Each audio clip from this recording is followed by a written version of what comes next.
nós temos que fazer é ficar em silêncio, né? Porque o que nós podemos falar para ele, o que nós podemos dizer para ele, nós não podemos dizer nada, nós só temos que ficar em silêncio e ver o que a gente tem que mudar. Mudando o que está errado, logo acaba o castigo. Não é um castigo, é um acerto, é um aperto no parafuso para que a pessoa possa consertar o que está errado.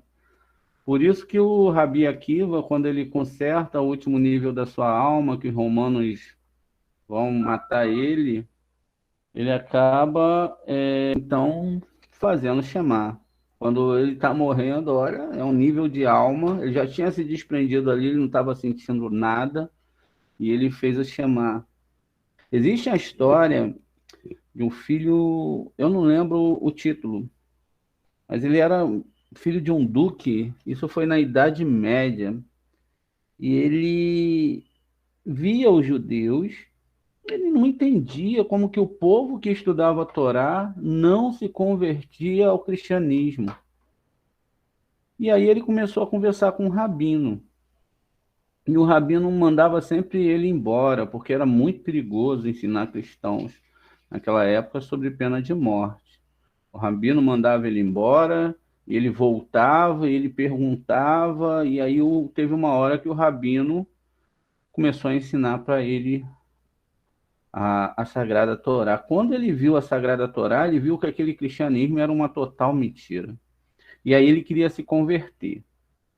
O rabino falou: olha, eu não posso te converter, porque se eu te converter aqui, eles vão me botar na fogueira, eles vão me matar. Mas em tal local, em tal país, a gente pode, ou cidade, a gente pode fazer isso, porque lá eu te converto e eles não podem me matar. E aí foi assim, eles foram para uma cidade. E lá ele se converteu e aí ele começou a ter uma mudança muito grande dentro da sua alma. Então ele deixou a barba crescer, fez todo aquele ritos do judaísmo, e muito bem. E aí o que que ele fazia? Como a gente não tinha a capacidade que nós temos hoje, de todo mundo estar na internet, cada um num ponto do mundo, né? Então eles tinham que ir de sinagoga em sinagoga pegando os escritos, onde um tinha um ensino do Ari, outro tinha um ensino de outro rabino, e assim sucessivamente. Era como dava para se estudar. E a vida tinha que ser dedicada a isso. Depois que ele começa a percorrer, ele vai para uma sinagoga e os pais, que eram os pais dele, que eram bem influentes, donos de terra, riquíssimos, ficaram atrás dele, que ele havia sumido. E aí, uma vez numa sinagoga, ele está lá estudando entre os meninos cristãos e eles começam a bagunçar a sinagoga, correr em cima da mesa. Ele acabou ficando muito aborrecido e segurou um daqueles meninos fortes. Poxa, vocês respeitem a casa do Eterno, os livros sagrados. Isso acabou atraindo, né, a Igreja Católica com os seus policiais e ele foi levado preso. Quando chegou lá, descobriu-se que ele era muito semelhante àquele filho daquela família influente que tinha sumido. E os pais foram lá, quando viram ele, ele estava irreconhecível. Não era que ele estava de uma forma bem mudada. E aí perguntaram para ele: você é o nosso filho? Ele: não, não sou filho de vocês. Era um costume mudar o nome, né? Então eu sou fulano de tal. Sobre muita influência, os pais, a gente sabe que é você. Larga essa religião que a gente te dá a tua herança toda em vida, te dá os bens todo em vida, te dá tudo, você vai ficar rico e você volta, basta você sair dessa religião. E ele, resoluto, falou: não, eu não vou sair da Torá, da preciosidade da alma que eu estou para receber título nenhum. E aí, como os católicos não aceitavam, um cristão se convertendo ao judaísmo na época, né, a Kabbalah, tudo isso. Então o menino ele é condenado à morte pela fogueira.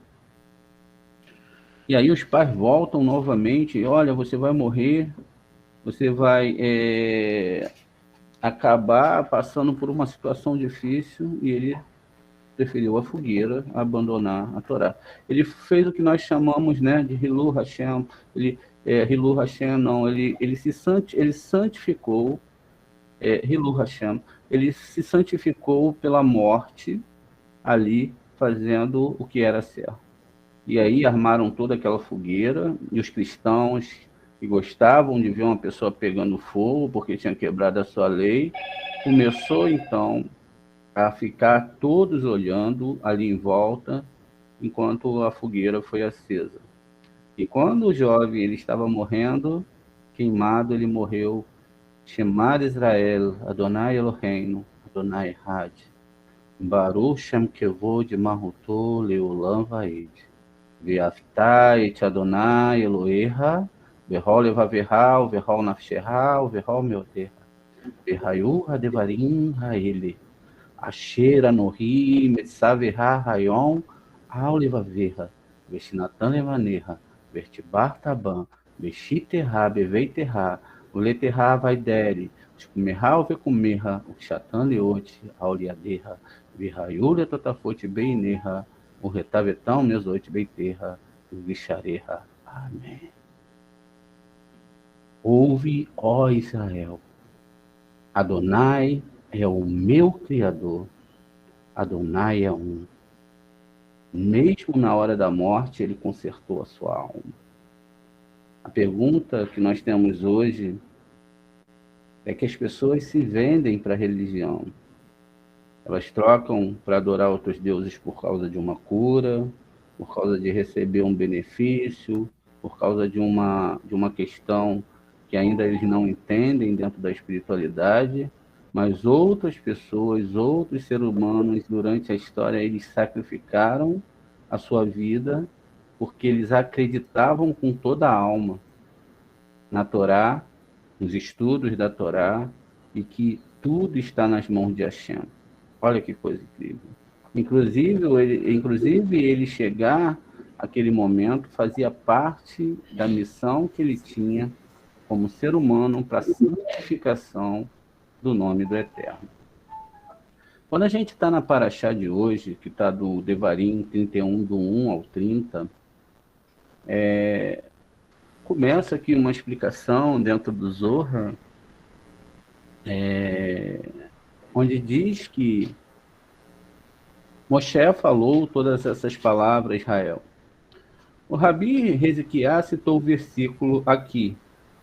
O que com o seu braço glorioso os guiou pela destra de Moisés, que fendeu as águas diante, né, e disse, bem-aventurado Israel, porque Hashem o escolheu e porque escolheu e chamou filhos dos primogênitos, santos irmãos, e desceu para habitar no meio deles e buscou estabelecer.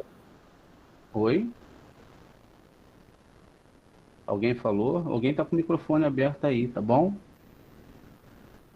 Estabeleça-os de acordo com o padrão superior e espalhe sobre eles 7 nuvens de glória. 3 irmãos santos os acompanharam.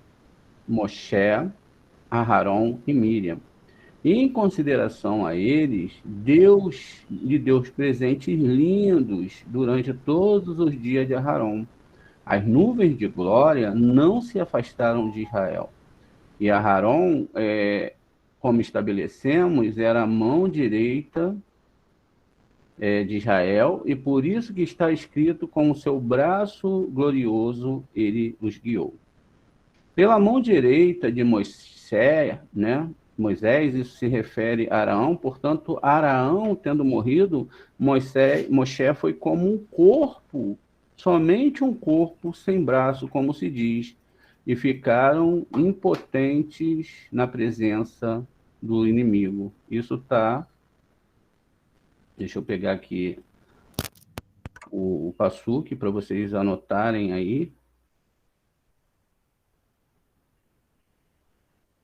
Está no Lamentações, 677, Lamentações, que fala que eles ficaram sob o poder do seu inimigo. A gente vai falando um pouquinho aqui, daqui a pouco eu já vou dividir a tela com vocês para a gente continuar. E continua, né? Durante todos os dias, Moisés e os filhos de Israel comeram pão do céu, mas assim que Jeoshua, Josué, chegou no dia seguinte, cessou o maná, e comeram do produto da terra, quer dizer, o produto do céu, e a gente vai entender isso também durante essa aula. Agora eles vão comer o produto do céu, da terra, né? Continuando. Deixa eu ver aqui. E ele lhe disse: Eu tenho 120 anos hoje. Isso revela o que Eleazar disse, que o sol iluminou Israel por 40 anos, e então foi recolhido, e a lua começou a brilhar. Simeão disse: Isso concorda com o versículo? Há alguém que é destruído sem justiça? O que tem causado certa dificuldade aos companheiros, a explicação é essa, afirmou, que todos os espíritos saem do céu em pares, masculinos e femininos, o que nós conhecemos como alma gêmea, e depois se separam uma. Às vezes o espírito da fêmea sai antes do macho, que é seu parceiro, e até a vez que o homem veio para unir-se a ela, outro pode vir se casar com ela, como é o caso de Davi e Urias, que ele casa com a alma gêmea de Davi, que é Batseba. Mas quando chega a hora do primeiro a se casar com ela, ou quando o Tsadek, justiça, sai para visitar os pecados do mundo, aquele outro que casou com ela se afasta, e o primeiro vem e se casa com ela. Embora suas obras não fossem particularmente ruins, ele é apanhado antes do tempo. E, de acordo com a opinião, é a condenação de Tsadek brilha sobre ele por seus pecados, porque chegou a hora. A hora. O tempo do outro a quem pertence, ou seja, aquela pessoa que casou com a alma gêmea, agora, ela chega e é o momento dessa alma gêmea se unir com aquela outra alma que ela estava, com a sua alma gêmea realmente. Aquele que estava casado anteriormente com essa pessoa, o que que acontece? Ela agora vai ter um pecado, porque o adultério, ele acontece quando pessoas que não são almas gêmeas, eles se juntam. E dizem que os filhos dessas pessoas que não são almas gêmeas, que se juntam e trazem essas vidas que vão danificar a terra, nem são filhos do Eterno. Também é por isso que a gente tem que ver a questão de agora a gente estar podendo consertar as nossas almas, entender a sexualidade através da Torá e aprender a sexualidade através da Torá e entender o que é atrair uma alma. Então, aí o Rabi Eleazar perguntou, por que eles deveriam morrer? Você não pode separá-los e fazer com que outro venha, né? Que o outro venha sem ele morrer. Ele respondeu: Esta é a bondade de Deus para um homem, que ele não veja sua esposa na mão de outro. Observe também que se o primeiro não merece, embora a mulher seja dele por direito, a outra não é posta de lado para abrir o caminho para ele. Da mesma forma, Shaul obteve o reinado porque ainda não havia chegado o tempo do rei Davi, a quem pertencia por direito. Mas quando chegou a hora de Davi voltar para si mesmo, Sedeque e reuniu Saul por causa dos seus pecados e teve que abrir o caminho para Davi. Olha que coisa interessante. Vamos fazer aqui uma metáfora entre Davi, Saul, né? Davi, o Saul e Moshe e também Josué. Quando agora a Shekhinah divina, que é tido também como a força feminina do Eterno, a Kadosh Baruch Hu, o santo sagrado seja ele, decide passar o poderio de um para o outro, aqui nesse caso também funciona assim, Então ele tem que tirar, ele teve que tirar o rei Shaul de jogo, ou seja, o rei Shaul não podia mais existir. Assim também isso é tirado como a questão de uma esposa. A esposa, ela representa dentro da Torá, como a gente sabe, graus de querer receber para si mesmo. No caso, quando a gente vê a história de Shaul, que é o primeiro nível da nossa espiritualidade, a gente entra desejando fazer o melhor para o Eterno, não é isso? O Eterno falou para ele: olha, mate todo mundo, e principalmente o príncipe de Amaleque, porque o príncipe de Amaleque, a gente, vamos aqui para agora dividir a tela aqui com vocês, para a gente entender um pouco disso tudo que a gente está falando, trazer agora de uma forma.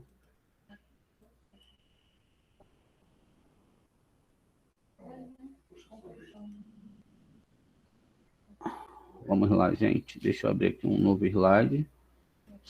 O que que acontece? Dentro disso, a gente vai entender agora, né? Vamos tentar entender. O rei Shaul representa realmente Amaleque. Amaleque é um povo que é escrito através dos nomes Bilã,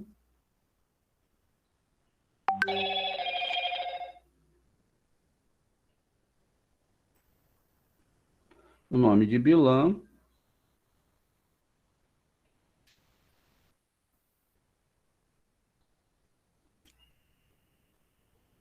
e o nome de.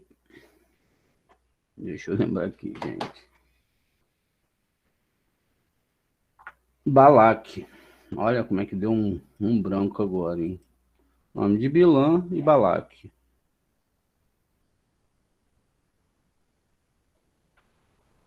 Nós temos aí algo interessantíssimo aqui para a gente discutir aqui, ó. Bilã e a gente tem Balaque. Veja, os dois nomes eles começam é, exatamente com as duas primeiras letras da Torá, Beit Lamed. Vamos sublinhar aqui, ó. Tá vendo? Tudo tem a presença divina e tudo tem a Torá. Mesmo quando a pessoa distorce a Torá e vai seguir outra religião, eu tenho aqui, ó, eu tenho ali a Torá nos dois nomes de dois feiticeiros dentro da Torá. Qual é o feitiço? Desejar receber para si mesmo.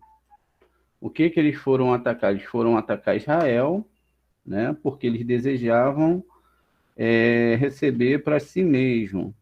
E aí o que que acontece? Eles foram amaldiçoar Israel. Olha que coisa interessante. Quer dizer, então, que Balaque, né, que é escrito dessa forma ali, com Beit e com Lamed, eles acreditavam em Deus.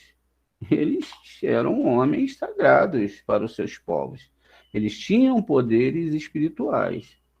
Quando nós pegamos essa duas partes finais aqui, ó, a parte final do nome de Balaque, eu tenho uma parte aqui, eu tenho outra, que vai me formar o nome Amaleque. Tá vendo? Eu pego uma parte aqui, fundo com a outra parte, agora eu tenho um nome Amaleque. O final do nome desses dois feiticeiros vão formar o nome Amaleque. Que interessante. Então, quer dizer, essa palavra Amaleque, ela é formada exatamente por conta perdão, aqui saiu ao contrário. Vou novamente apagar tudo.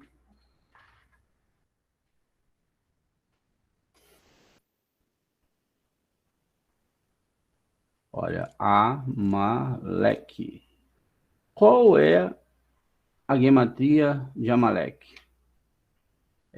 Vai me dar aqui 240. Tá vendo?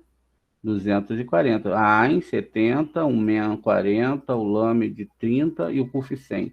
240.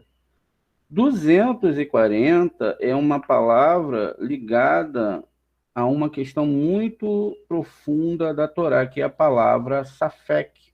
A palavra safek, ela tem a mesma guematria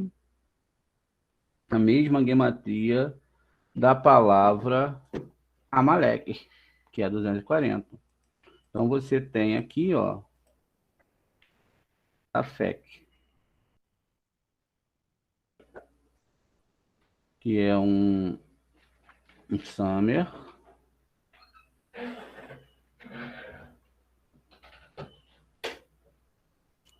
um Pei, ou um Fei, porque ele está sem acento no meio, né, sem o Dag Chilene, e Safek. Veja, eu tenho a mesma gematria, 60, 80, que vai me dar 140, com 100, 240. 240. Tá vendo aqui? Esse 240 a gente vai entender futuramente. Olha que coisa interessante. Se eu pego o nome Bilam, vai me dar 32, 102, 102, 142. Aqui, ó, 142. O nome Balaque vai me dar 132. Olha só. 142 mais 132 me dá 274. É exatamente a soma, olha, do nome Leia, que era a esposa de Abraham, que vai dar 36, e Rahel. Vamos vendo aqui para a gente ir avançando com o nosso entendimento de Torá. E Rahel, tá vendo? Olha que coisa interessante. Então, eu tenho Rahel,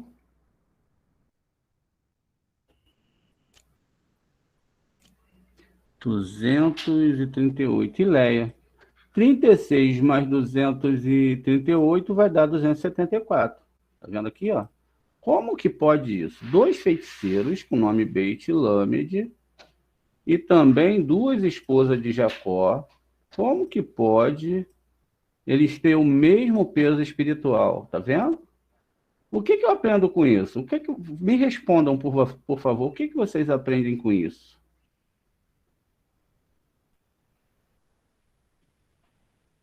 Vou aguardar a resposta, hein? Vai ter um corajoso aí que vai falar para mim o que que vocês entendem com isso.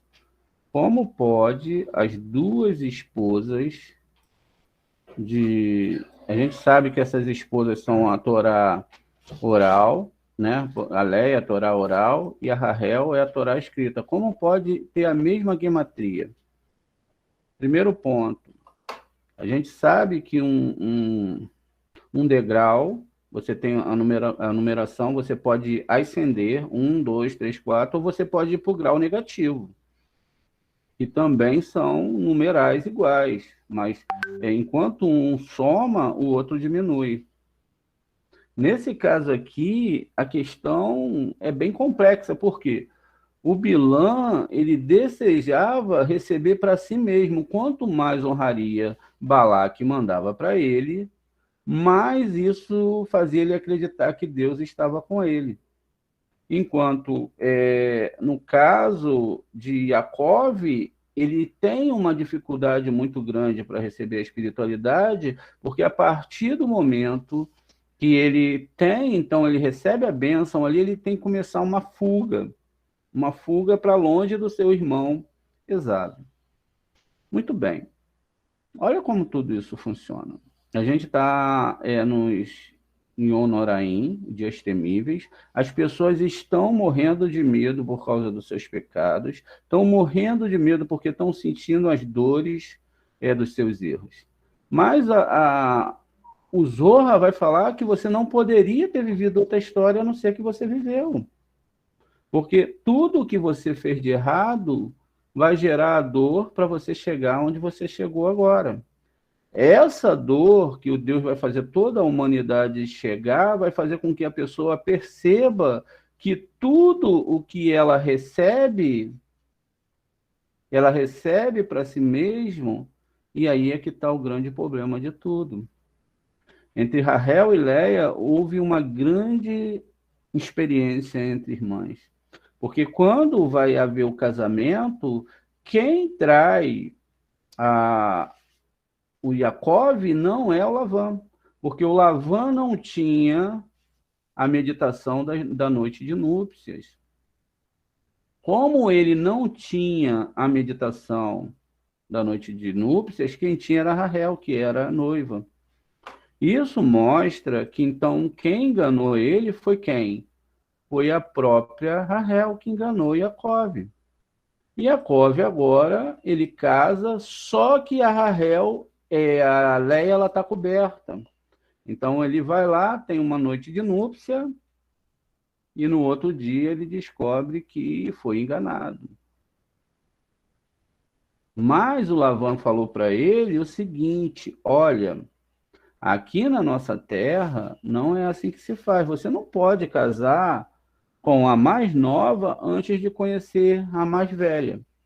Isso quer dizer que, então, a Kabbalah, por isso que está escrito Kibel me Sinai, a Kabbalah foi entregue no Sinai, os segredos da Torá são muito mais antigos do que a Torá escrita. E você só pode, então, perceber esse mundo espiritual através de aprender as letras hebraicas. Vamos lá. O que acontece com isso? O que está sendo falado para a gente ali? Está sendo falado que agora um ciclo espiritual está acabando, um ano está acabando, e que esses 10 dias temíveis eu tenho que tentar construir uma alma para o próximo ano. Qual é a alma? Agora todo mundo vai virar o Ari, ou vai virar um grande rabino? Não, você vai trabalhar com o que você tem que ser uma melhor versão de você mesmo. Porque você não pode querer galgar algo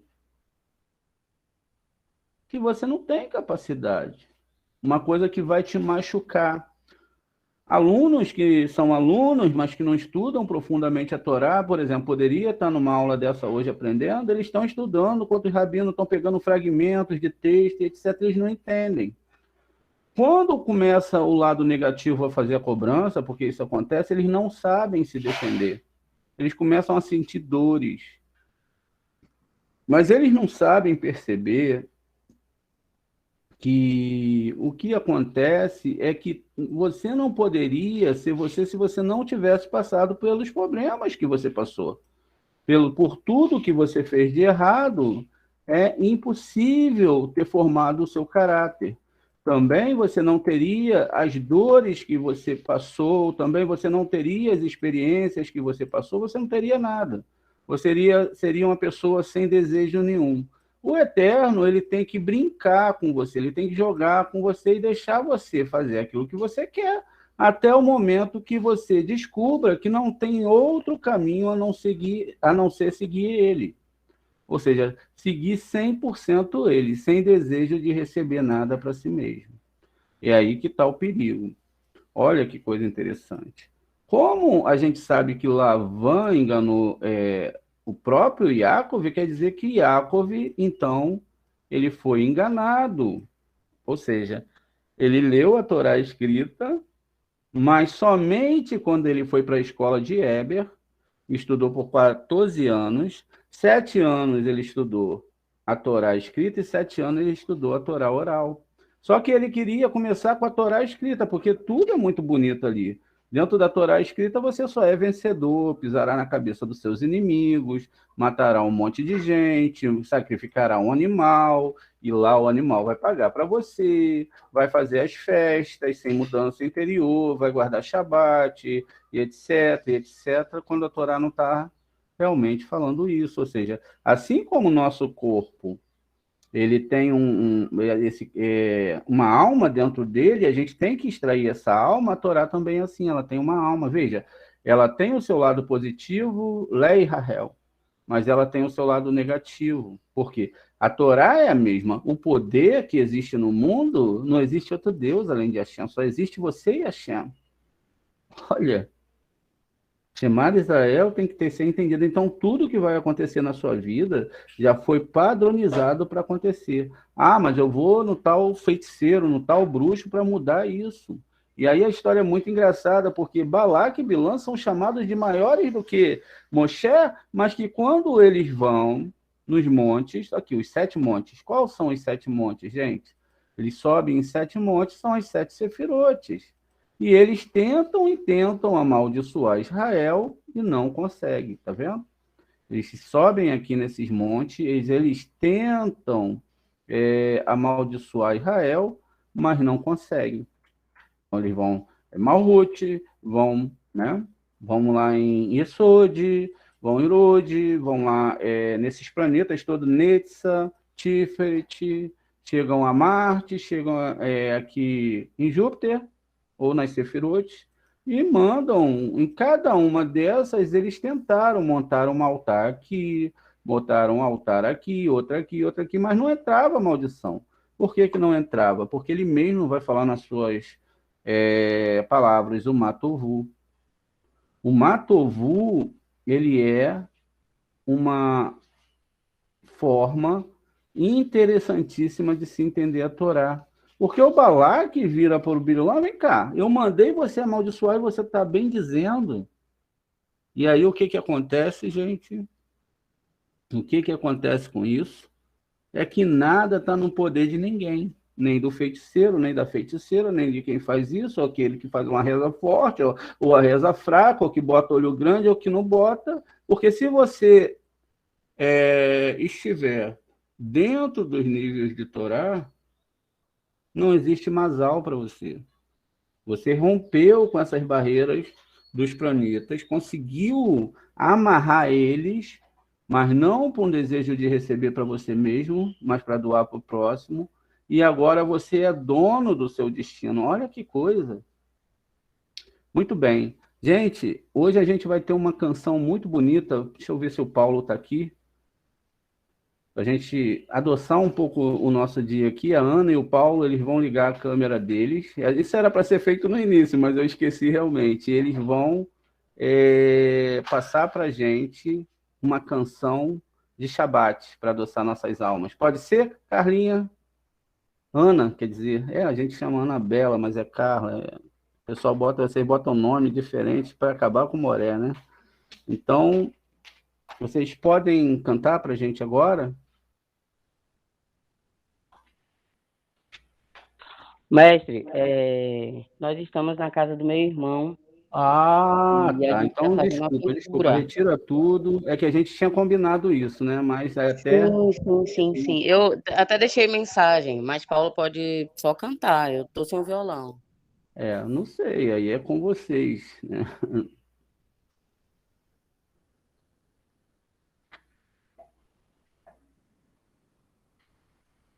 Aqui é ao vivo, né? Domingão, Domingão do Faustão. Então, tá bom, gente. Ele não se manifestou aí, vamos continuar. Eu peço desculpa, tá bom? Perdão para vocês. A gente estava tentando fazer algo, mas não foi possível essa semana. Na próxima semana, como a gente disse, tudo é da vontade do Eterno. Então a gente talvez tenha aqui esse ensaio de Shabat. Muito bem. Então, continuando. Como funciona, gente? Funciona da seguinte forma. A gente está aqui, agora lá falou sobre a esposa, a alma gêmea, e falou sobre a mão do Eterno, né? E a gente falou também sobre a palavra dúvida. Você tem dúvida? Se qualquer coisa que acontece na sua vida coloca uma dúvida em relação ao eterno, logo você não está 100% dentro das questões de Torá. Você está dentro da questão de Amaleque, Bilã e Balaque, porque você está lidando com Deus conforme as situações que vão acontecer contigo. Esse é de Ricardo. Esse é de Ricardo. De acordo com as coisas que vão acontecer com você. O que que acontece com isso? O que que acontece com isso? Você tem que estar com 100% de fé. E como constrói essa fé? Não estou falando dessa fé, gente, de que vai crer que as coisas vão acontecer. Porque você vem com a fé, que chamamos de emuná, você vem até aqui, nessa Sefirot, para cá você não passa. Então, a emuná, ela serve para fazer com que você acredite em alguma coisa para chegar aqui e pular para Biná. Tá vendo? Quando você chega em Biná, então, aí você chegou no mundo espiritual. Mas para tudo isso você precisa de uma construção. Vamos entender por quê. Quando a gente leu lá que a gente tem as mãos do Eterno, então a gente vai ter o seguinte: a gente tem, todos nós sabemos que a configuração do nosso corpo ela é feita em mão direita e mão esquerda. Tem as pessoas que são destras e as pessoas que não são destras. Olha só, então nós temos aqui, né? Deixa eu só mudar alguma coisa aqui. Não, Tiferet.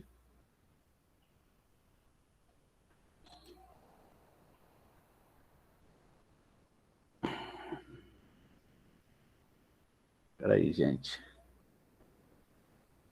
Isso mesmo.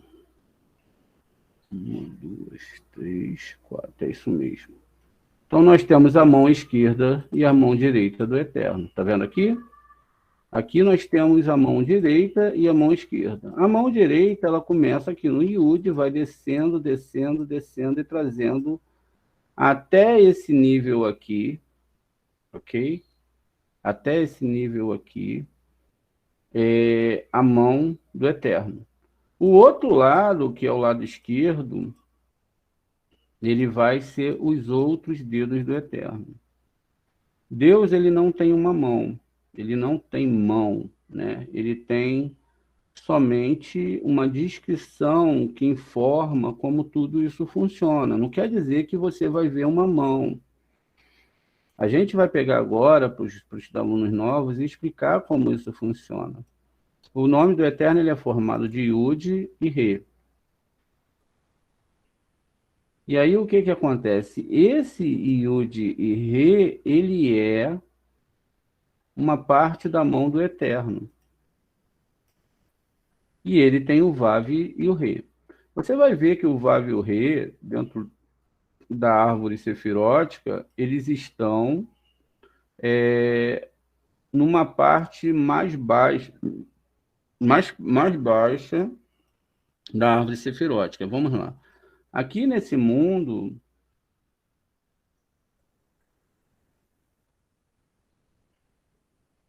esse mundo aqui de cima, eu tenho o Yud, não é isso? Aqui, ó, esse mundo aqui eu tenho o Yud. Quer dizer, é a primeira parte do nome do Eterno. Então eu tenho o Yud aqui, ó. Logo aqui nesse outro mundo que é formado por Biná, eu tenho o Re. Esse outro mundo aqui, ó, ele é formado por essa Sefirot aqui, eu tenho o Re. Quer dizer, já está mudando a configuração. Ó. Eu tenho o Re. Eu tenho 6 Sefirotes que são um Vav. O que é que a gente aprende? Que se eu não tenho a mão espiritual aqui do Eterno, esse mundo aqui todo vai ruir. Mas que a primeira parte aqui do tetragrama, ela fala que esse mundo aqui só é seguro porque o Eterno se mantém com a sua espiritualidade segurando esses mundos. Eu posso pensar que aqui no Vav Re, ó, porque aqui eu tenho Vav e aqui embaixo eu tenho Re, que aí já são outros dois mundos diferentes. Aí aqui em cima eu tenho Zerampim, que são as 6 Sefirotes, e aqui embaixo eu tenho Malhut. Quer dizer, as mãos do Eterno são essas letras hebraicas. E o de Re está no mundo espiritual e o Vav Re começou a condensação. Hoje um amigo, a gente estava conversando aqui, ele conversando aqui com a minha esposa, ele falava sobre a igreja defender, juntamente com protestantes, questão de imagem. Como você vai fazer imagem do Criador? Se não é ele que criou. As criaturas são criaturas. Deus não encarna. O que encarna são almas humanas. Olha que loucura. Mas no final do desejo dessas religiões é sempre receber para si mesmo. Eles não estão dispostos a entrar dentro da Torá e se doar, porque o desejo é que eles possam extrair do divino aquilo que eles acreditam ser a verdade. E, de uma certa forma, eles têm o direito de fazer aquilo que eles quiserem. Eles não têm que necessariamente estar fazendo aquilo que está na Torá. O problema que isso vai gerar na frente também é um problema deles, é um problema que eles vão ter que resolver com o próprio Eterno. O que quer dizer com isso? Isso quer dizer que, se tudo está na mão do Eterno, até mesmo essas pessoas que acham que fazendo imagens vão resolver as suas vidas, ou fazendo certas rezas, ou etc., elas não acreditam que tudo está na mão de Hashem. E elas se matam de todo dia ficar pedindo para Hashem estar fazendo aquilo que elas desejam. Porque elas acham que, através das suas rezas, elas podem mover o mundo espiritual, quando, na verdade, não podem. Por que elas não podem? Deixa eu explicar para vocês. Elas não podem exatamente por conta de que não tem como mundo inferior uma pessoa sozinha movimentar os mundos superiores. Então, sempre vai ser necessário, sempre fazer um trabalho espiritual muito profundo. Esse trabalho espiritual muito profundo que tem que ser feito é o conserto dessas letras. Isso não tem nada a ver com emocionalismo, não tem nada a ver com o que eu acho, não tem nada a ver com psicologia, não tem nada a ver com as coisas desse mundo. Eu tenho que agora, conforme a gente viu na aula de ontem, começar uma subida e falar: esse ano eu vou ser o cara no estudo da Torá. Esse ano, independente do que vai acontecer, eu vou embora, porque vão acontecer coisas ruins. O, o próprio lado negativo que o Eterno cria, ele não é estático, ele está funcionando. Agora, em Yom Kippur, o lado negativo tem que ir lá pegar a energia dele do ano. Eles também pegam energia. Eles também fazem as festas hebraicas. Tu achas que o lado negativo não conhece a Torá como a palma da mão? Cada letrinha que... né? Os nossos sábios falam que eles não entendem o aramaico. Por isso o Zohar foi escrito em aramaico. Eles têm que pegar energia. Agora, aquela Torá que, quando vai se discutir ali um midrashim entre o lado negativo e a rava, que é o desejo de receber para si mesmo, o lado feminino de receber, ele fala assim: não, Deus sabe que se você comer, você vai ser igual a Deus. Ser igual a Deus é controlar tudo. É que você é poderoso. Quer dizer, isso é antagônico à humildade. Agora eu posso tudo. Agora eu sou isso, me formei naquilo. E quando, na verdade, tudo o que está acontecendo na sua vida, bom ou ruim, foi permitido pelo Eterno. Cometi um pecado. Para que foi que eu cometi o pecado? Para descobrir que você tem esse pecado e esse sentimento dentro de você. Como que você descobre isso se o pus não é extraído? Quando você percebe, então, porque a percepção tem que ser sua. As pessoas, não adianta as pessoas te falarem, pode te dar os milhões e milhões e milhões e milhões de conselhos. Enquanto você não quebra a clipá interior, você não alcança a resolução correta. Você não vai conseguir chegar. Não adianta. Todos nós temos experiência com pessoas teimosas, não é verdade? A gente fala e fala as coisas para as pessoas, mas elas acham que sabem mais que a Torá. E aí o que acontece? Elas continuam com seus projetos, com suas ações, continuam fazendo aquilo tudo aquilo que a Torá proíbe. E aí o que vai acontecer no final? Essas pessoas, elas vão estar distantes daquilo que o Criador deseja para a alma delas. Por exemplo, a questão da Torá. O que a Torá tem de história literal? Nenhuma. Tudo é dentro da alma. Inclusive, nós que estamos nesse grupo e tendo essa aula, podemos estar passando por várias rupturas de Torá na nossa vida. Não construímos as letras, não sabemos onde está o Aleph na letra, nessa árvore sefirótica, não sabemos onde está o Tav, não sabemos como isso funciona, não sabemos nada. Nesse ano que vai iniciar agora, né, que já iniciou, perdão, e agora em Yom Kippur, eu não tenho que pedir perdão. Eu tenho que aprender a deixar de receber para mim mesmo e começar a trabalhar. Se eu não consigo receber para doar, que eu doe por doar, que é um início. Eu comece a doar, eu comece a amar as pessoas. Quanto mais amigos você tem, quanto mais conectividade com outros seres humanos você tem, mais você vai ter o seu interior trabalhado. No meio desses amigos vão vir pessoas falsas, verdadeiras, vão vir mentirosos, vão vir interesseiros. E aí, quando se espreme o pus dessas pessoas, você tem que estar ali para ajudar ela. Você se afasta se for preciso, mas você se junta se for necessário. Porque tem pessoas, por exemplo, como alunos falam, eu tenho isso dentro de mim, eu não sei como mudar. Está lá. E aí tem que se fazer todo um trabalho que não são um trabalho de seguir 613 leis. É só aquela midote que tem que mudar, ou aquelas midotes que tem que mudar. É um trabalho super difícil. Se fosse fácil, a gente teria cabalistas em cada esquina ensinando as pessoas. Imagina chegar lá uma pessoa, Moré, eu vim buscar uma bênção. Eu estou com um problema X na minha vida e eu tenho que resolver esse problema que é muito sério. Não, tudo bem, senta aí, vamos fazer uma reza.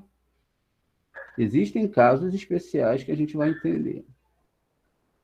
Senta aí. E aí você mexe no masal da pessoa. A pessoa tem um problema resolvido, entra para uma idolatria, como acontece aí, entra para uma coisa, começa a seguir um santo, começa a seguir um padre, começa a seguir uma pessoa, idolatria, e acha que aquilo resolveu a vida dela e sempre vai resolver. Aí foi criado um problemão dentro da vida da pessoa. Quando o Eterno está botando o sofrimento, é ele mesmo que está botando, é ele mesmo que está tratando com a pessoa. Então ele vai apertar até que saia aquele pus. Aí, quando sai o pus, a gente já sabe que desse furúnculo vai ter que sair o carnegão também. E dói. Hoje nós temos tratamentos, mas quem é mais antigo, como eu, e tinha irmãos mais velhos, eles te agarram e querem arrancar a coisa ali na unha. E aí dói. O próprio processo de estourar esse machucado dói. Mas por que dói? Porque os pecados que eu fiz foram só o desejo de receber para mim mesmo. Se a pessoa comete um adultério, por que ela cometeu o adultério? Porque ela tinha desejo de receber um prazer para ela mesma, em contrapartida de estar traindo a outra pessoa. Se a pessoa comete um roubo, ela acha que ela tinha o direito de subtrair o tempo de trabalho e o dinheiro de outra pessoa. Você está entendendo? Se a pessoa olha para o marido do outro, ela acha que ela tem o direito de tirar aquele marido da outra pessoa. E assim sucessivamente. Ah, mas mulher, você não falou de Batseba, essa questão do rei Davi, ele ser a alma gêmea de Batseba, a gente vai chegar lá. Muito bem. O que acontece com tudo isso? O que acontece com toda essa história? Que tudo é um grande segredo. Se eu não aprendo a equilibrar as minhas emoções, se eu deixo o lado negativo começar a me acusar, ou toda hora, todo pensamento que eu tenho negativo, porque todos nós temos pensamentos negativos. Você está num local, você vê lá um pacote de dinheiro, R$ 1 milhão, e você pensa logo, vou pegar esse dinheiro. O primeiro pensamento, vou pegar esse dinheiro e vou sair correndo. Aí vem o segundo pensamento, não, esse dinheiro é de alguém. Eu decido entre essas dois pensamentos o que eu vou fazer, é natural. É natural dentro de nós. Nós somos formados por um lado negativo e um positivo. O tipo de pensamento, isso é em tudo na vida, naquela mulher que olha para o marido do outro, do homem que olha para a esposa do outro, para a filha do outro, tudo isso está dentro do ser humano. Não existe ninguém mais santo que ninguém, mas você tem a capacidade de resolver qual é o caminho que você quer seguir. Porque se até aquele momento você tinha seguido errado, agora essa dor que está sendo sentida na alma agora é para que você conserte esses traços negativos. Então agora você decide. Não, eu prefiro não fazer o que o mal está falando, eu vou fazer o que o bem está falando. Ainda que o mal possa parecer muito mais atrativo. Ainda que, poxa, eu vou me dar muito bem, e aí você começa um trabalho interno que demoram anos para se fazer. Não é que você agora está entrando para Kabbalah e tudo vai mudar. Não existe algo automático. Também, quando o Ari ele ia fazer uma cura, ele estava fazendo em cabalistas, pessoas que já tinham, não cabalistas, mas a maioria estudantes de Torá, que estavam fora do mundo que nós temos hoje. Quer dizer, não era igual as pessoas pensam que era. Você está entendendo? Era uma coisa diferenciada, era uma coisa que estava nos moldes divinos. Então você tem que ter muito cuidado com quem você vai curar, para quem você vai rezar, ou o tipo de santinho que você vai vender. Porque você pode estragar o ticum de uma pessoa. Você estragou o ticum da pessoa, você está com um problema nas suas costas para resolver. E aí o que, que acontece? Por isso que nós não rezamos, a gente ensina as pessoas a consertarem por dentro, porque a partir do momento que o conserto foi feito, o que, que acontece? As mãos do Eterno vão começar a agir. Vamos ver aqui, ó. Yud Re. A primeira mão, eu vou abrir aqui, ó. Então eu tenho que escrever por extenso, explodir a letra.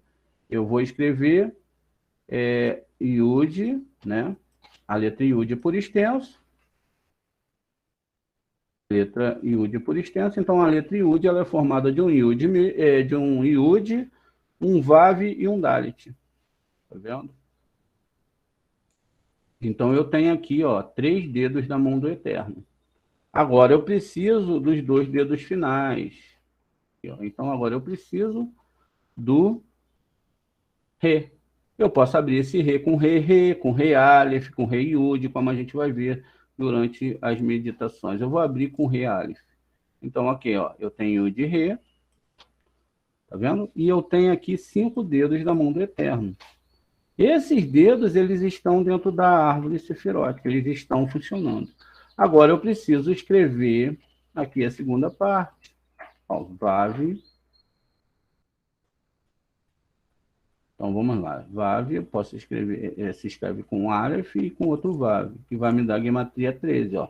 3 dedos eu tenho que ter a misericórdia do Eterno, mesmo nessa parte de baixo aqui, porque senão eu tenho um grande problema. Mais uma vez eu vou abrir o Ré, tá vendo? Aqui eu vou ter uma gematria, né? Vai ser 20 aqui, ó, com mais 6, 26. Então aqui, ó, aqui eu já tenho o tetragrama, tá vendo? 26. Aqui eu tenho 33, que é Lagaba Omer, os 33 dias de Lagaba Omer, que quando você começa a contagem para recebimento da Torá, olha, tudo descrito nos segredos do Eterno. Vamos explodir a mão mais uma vez. Agora vamos escrever, ó, o Yud, que já está aqui. Vamos escrever a letra Vav. Eu pego aqui para a gente não ter perder tempo e coloco aqui logo de baixo. A segunda letra, ó, eu estou escrevendo letra por letra, tá vendo? Agora a gente vai escrever a letra Dalet. A letra Dalet eu não tenho, eu vou escrever. Então vamos lá.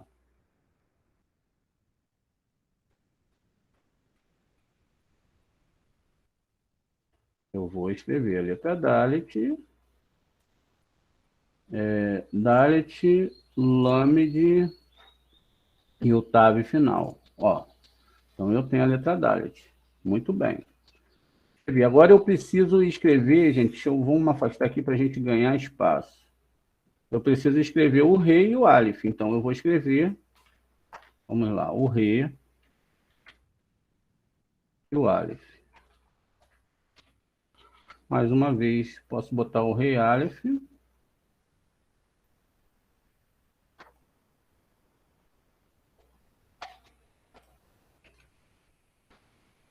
A gente chegar aqui uma ideia mais ou menos de como as coisas funcionam. E agora eu preciso do Aleph, né? O Aleph se escreve dessa forma aqui, ó. Quer dizer, aqui no final eu já tenho a palavra milagre. Olha isso. Muito bem. Então aqui eu já tenho uma outra parte. Vamos escrever aqui essa parte aqui. Eu vou escrever o VAV, que é escrito como VAV mesmo. Aqui eu já tenho o Aleph, que é a segunda letra, tá vendo? Então eu já tenho escrito aqui, eu já pego aqui também, já copio, já colo para não escrever novamente. Olha isso. E aí deixa eu afastar aqui um pouquinho.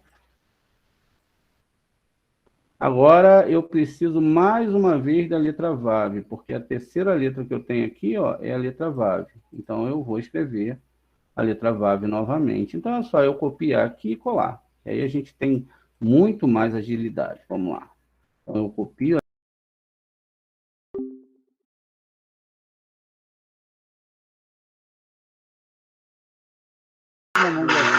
Eu só fiquei um pouco no vácuo, né? Mas tá tudo bem. Por favor, não. Fica tranquilo. Fica tranquilo. Todo mundo entende, né? Todo mundo entende. Vocês são maravilhosos. Jamais eu poderia estar falando nada. Vocês me ajudam muito. Então vamos lá, gente. Vamos lá. Vamos começar aqui, né? O pessoal não chegou. A gente vai começar. Ah, tá chegando. Ó, o Paulo chegou. A gente vai começar agora. Agora a giripoca vai chiar, né? Agora a giripoca vai chiar. Vamos entender o que que a gente está falando lá no texto. Vamos pegar aqui, ó, o texto de Bereshit. Vou copiar aqui. Já vou abrir aqui uma guiamatria online para a gente fazer a guiamatria. Fábio. Gente,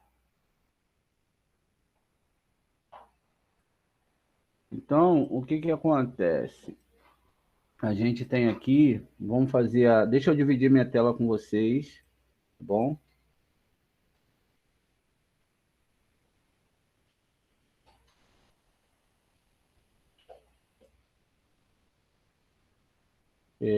A gente vai fazer a guiamatria aqui. Vamos fazer a guiamatria aqui. Olha lá. Fizemos a guiamatria. A gente tem aqui na internet, a calculadora. Você também pode abaixar o app. Ele faz também cálculo, né? Guiemático. Então, hoje em dia, você tem muitos equipamentos. Vou colar aqui o versículo. Eu já sei, mas só para vocês acompanharem aqui o valor do versículo aqui comigo. Eu vou colar aqui. Ó, colei e vou calcular a guiamatria. Vamos ver se vai dar certo. Deixa eu ver aqui, vamos descer aqui, ó. Onde está o cálculo? Ué, era para ter acontecido um cálculo aqui, mas vamos lá. Ah, fez agora a guiamatria. Aqui deu 2.702, tá vendo? Mas por que que deu 2.702? Porque sem querer eu botei o versículo, tá vendo? O versículo é 1 aqui, ó, tá vendo? Sem querer eu botei esse aleph. Então não conta. Eu tiro 1, fica 2.701, tá bom? Vou fazer de novo sem o aleph. Que não pode ter erro na Torá. Não pode ter nenhum tipo de erro. Se tiver erro, a gente está blasfemando contra o Eterno, tá bom? Vamos lá fazer o cálculo. Vamos fazer o cálculo. Vamos apagar isso aqui tudo e vamos colar de novo. Ó.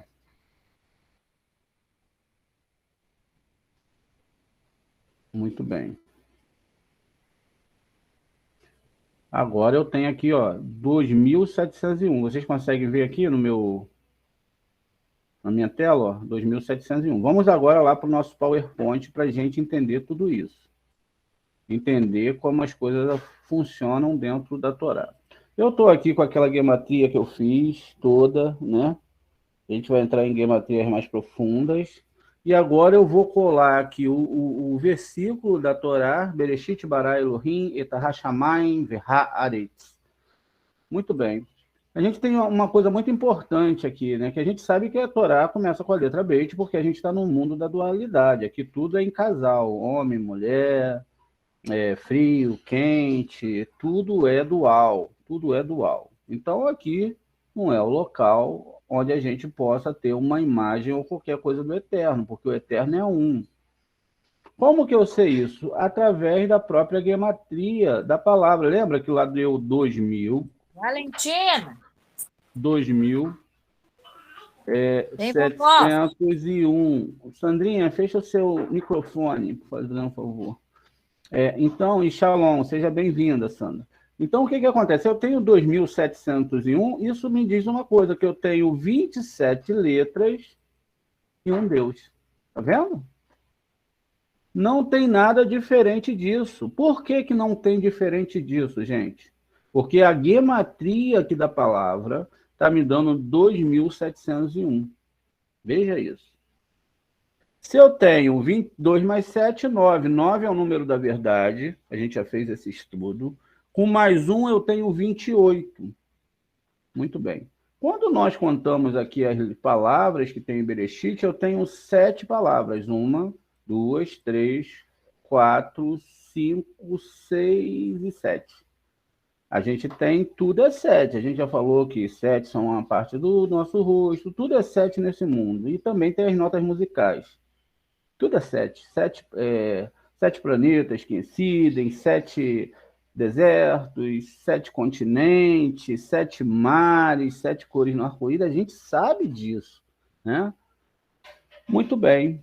E aí é que está o grande segredo de toda a Torá.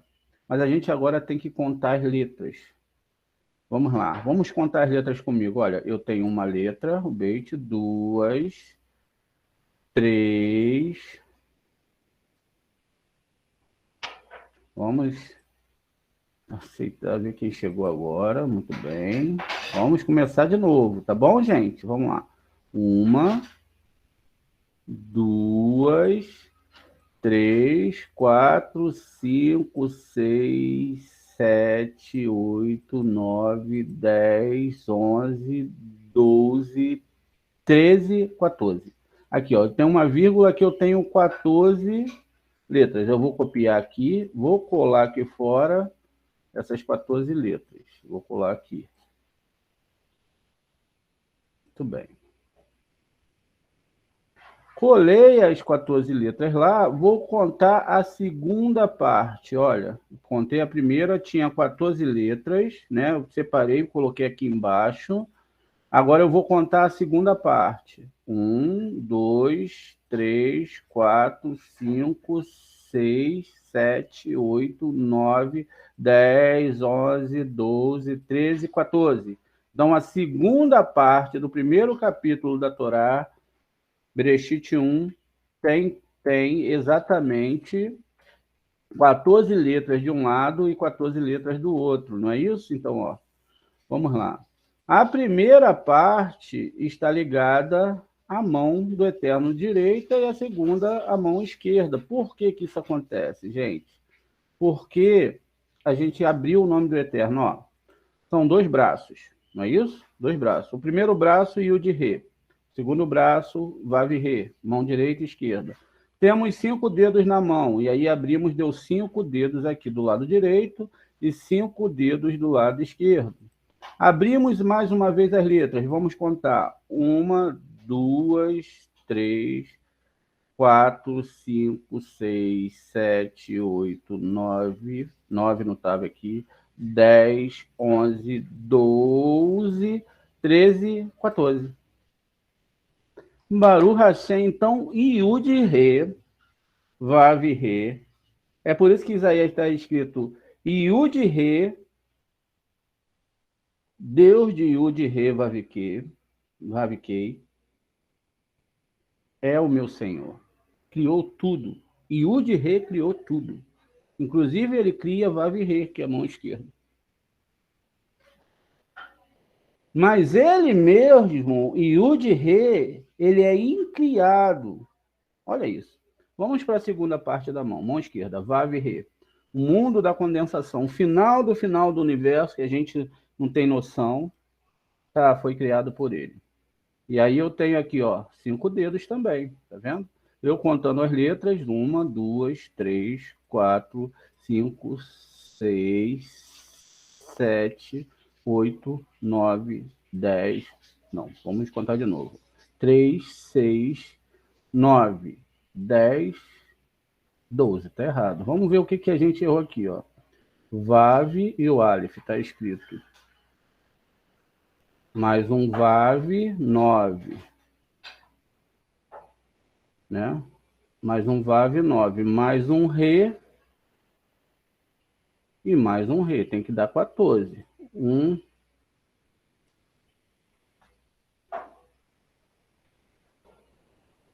Vamos ver aqui, gente. Ó, 3, 6, 9, 10, 11, 12, 13.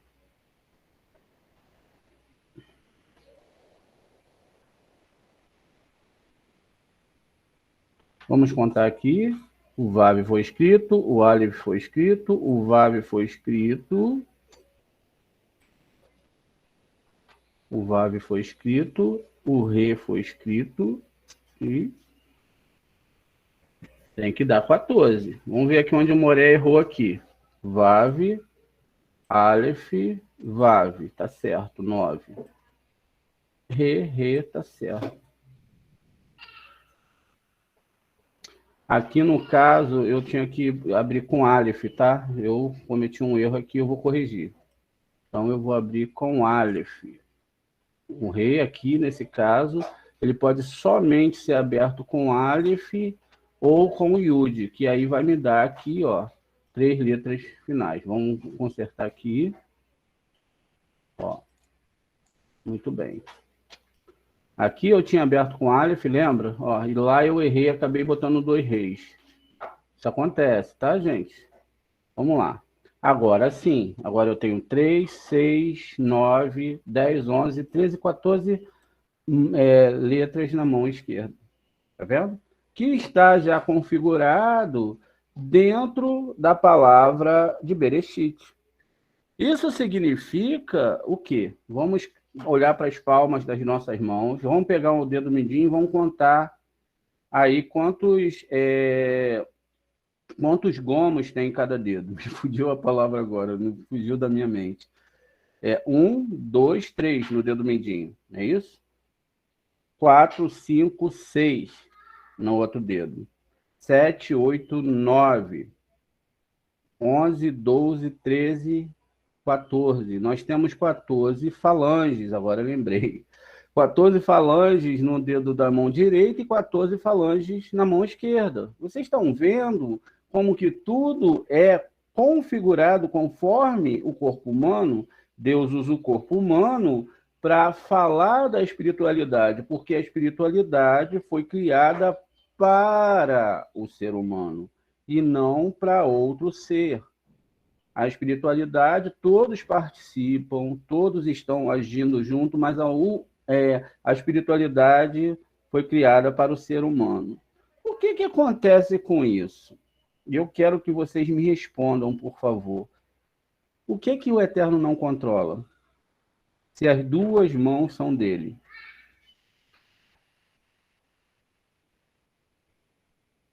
E o que eu posso falar com ele que possa... deixa eu pegar aqui tentar botar uma mão aqui,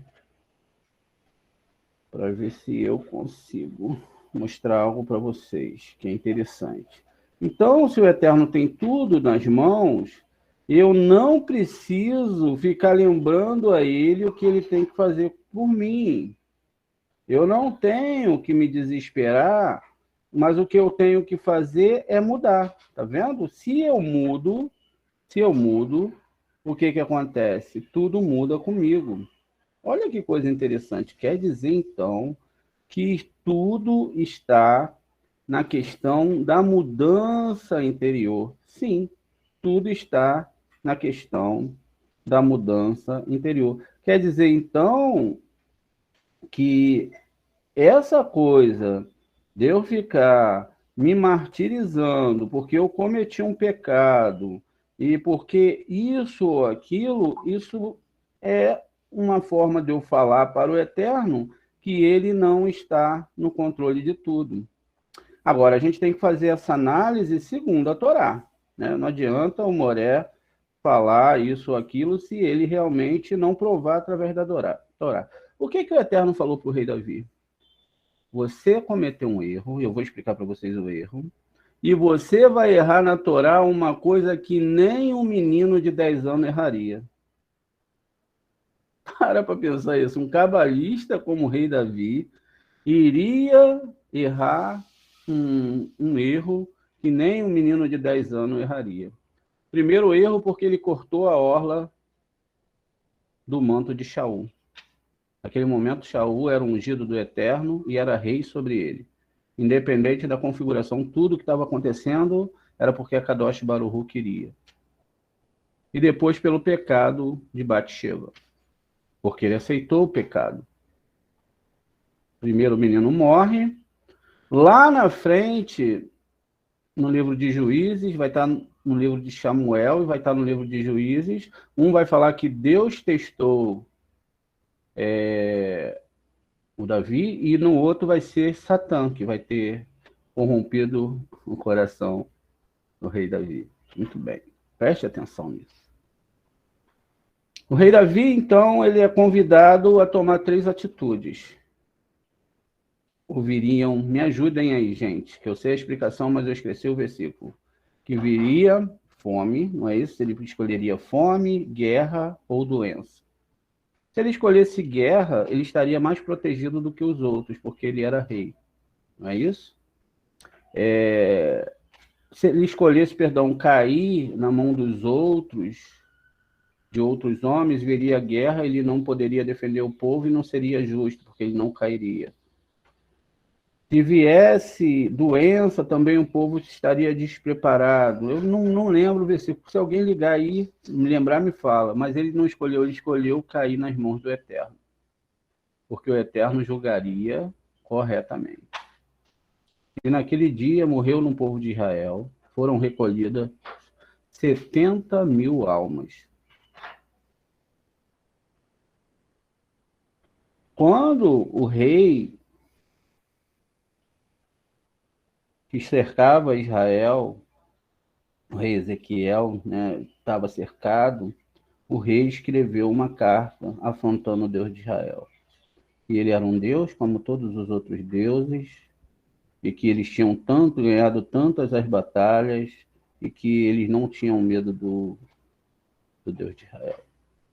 No outro dia, tinha 180.000 homens mortos no acampamento inimigo.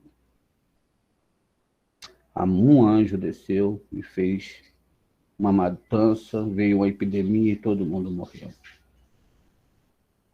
A gente não tem consciência de quem é Hashem. Somos muito pequenos. Fazemos o Shema, rezamos, ficamos o tempo todo achando que tem alguma coisa fora das mãos dele, mas não tem. Eu não sei o que vai acontecer daqui a um minuto, mas a palavra do Eterno fala que antes que a palavra venha na minha boca, e qualquer coisa venha à existência, ele já sabia, ele já criou.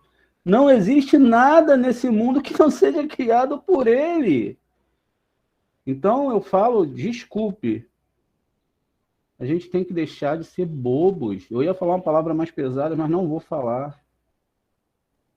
E achar que a gente pode manipular os mundos espirituais, quando na verdade a única coisa que a gente tem que reconhecer é que Deus, ele fez tudo para o bem e fez tudo para que nós agradecêssemos a ele, independente desse bem ele ser fazendo um mal, porque o mal pode ser o bem. Por que o mal pode ser um bem?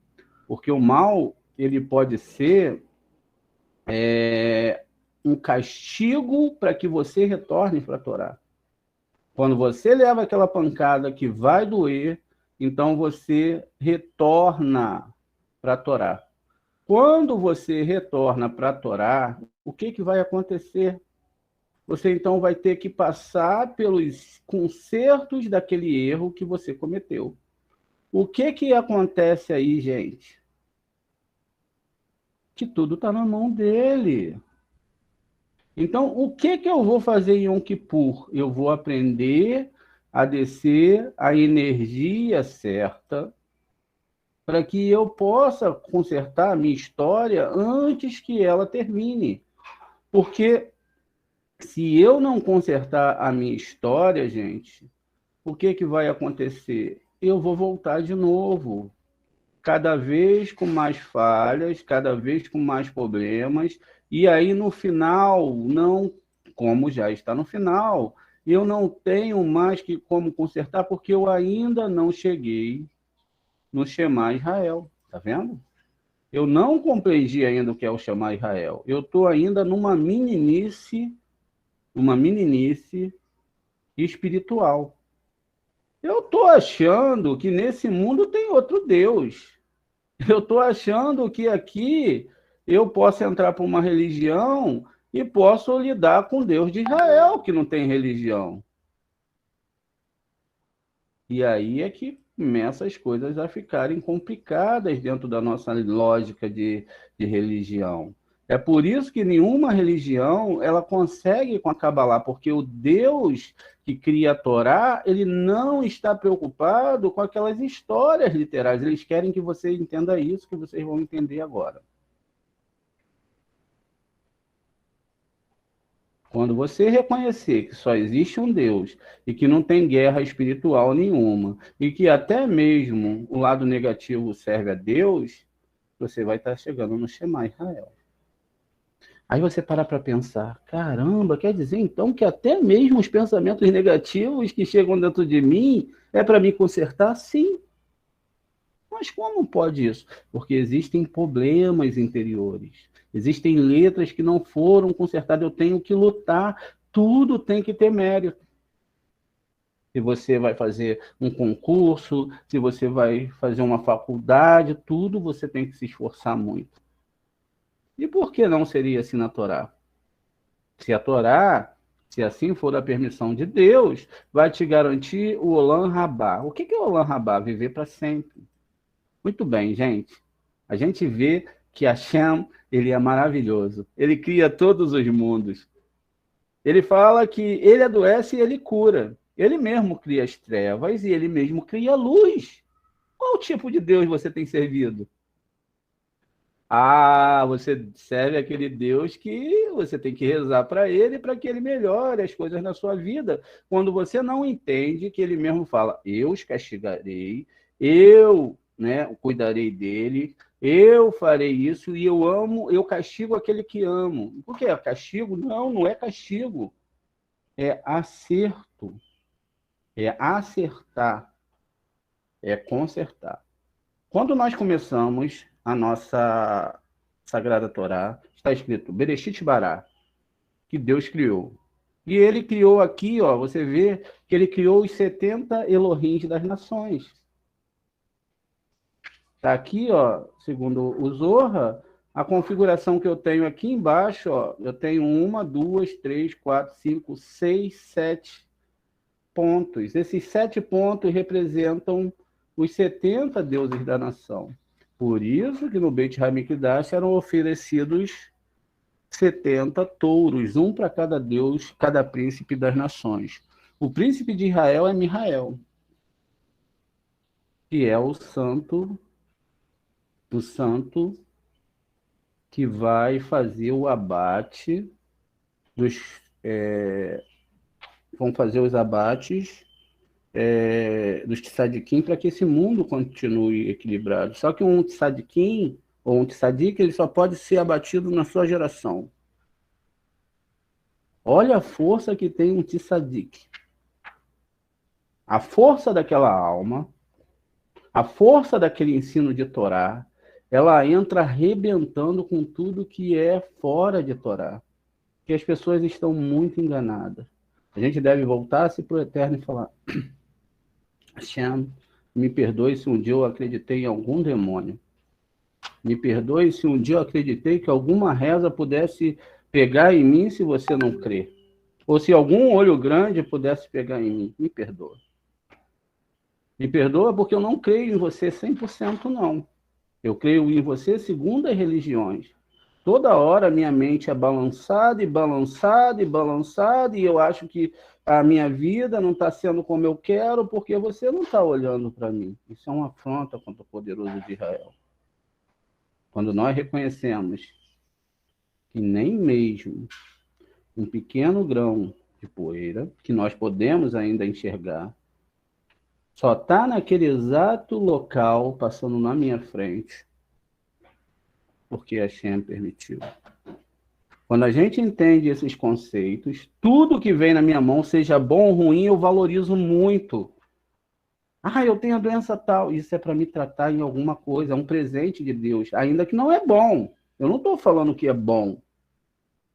Mas para o Iov serviu, porque somente após passar por tudo, ele falou: Hashem, eu te ouvia só de falar. Você era um Deus que estava no meu consciente, mas eu falava que o Senhor era grande, que o Senhor era maior, mas eu não te conhecia dessa forma que está sendo apresentada aqui. O Senhor está no controle de tudo. Não tem para onde eu correr. A única coisa que eu tenho que reconhecer é o Shema, que tu és Deus sobre todas as coisas, e que tudo que tu está fazendo, seja ruim, um castigo, como nós costumamos chamar, ou uma bênção, tudo é para que eu possa evoluir espiritualmente.